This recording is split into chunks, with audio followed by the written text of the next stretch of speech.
Donc les principaux sujets que l'on aborde lors d'une consultation sont la gestion des émotions, les traitements, les changements corporels et puis les aspects financiers et puis de la vie courante. Donc au niveau de la gestion des émotions, on sait que l'annonce d'un diagnostic de cancer, c'est un véritable choc pour la personne. Je me rappelle d'une dame qui m'a dit « mais ça a été une douche froide pour moi. Tout d'un coup, j'ai été confrontée à la mort ».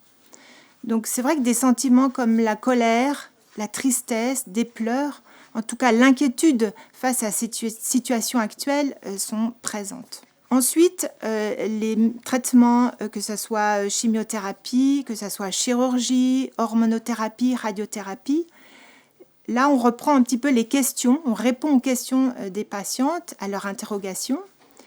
On va peut-être expliquer aussi toutes les mesures à prendre pour en tout cas diminuer ou prévenir tous les effets adverses.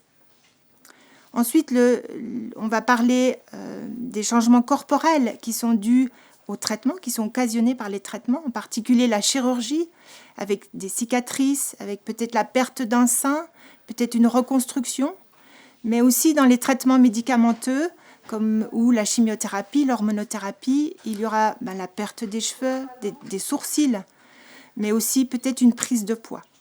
Ensuite, on va parler des aspects financiers et puis des aspects de la vie quotidienne. Donc, au niveau de la vie quotidienne, c'est peut-être comment est-ce que je vais faire garder mes enfants alors que je dois partir à l'hôpital en traitement. Ça peut être, je suis extrêmement fatiguée, comment est-ce que je vais pouvoir faire mes tâches quotidiennes à la maison. Ça peut être quel transport je vais utiliser pour me rendre à mes rendez-vous. Au niveau du travail, c'est est-ce que je me mets en arrêt de travail ? Qu'est-ce que j'explique à mes collègues ? Est-ce que je leur dis que j'ai un cancer ou pas ? Et puis, au niveau des aspects financiers, on sait que les traitements occasionnent des frais financiers, des frais de pharmacie, mais aussi pour la perruque, pour les turbans.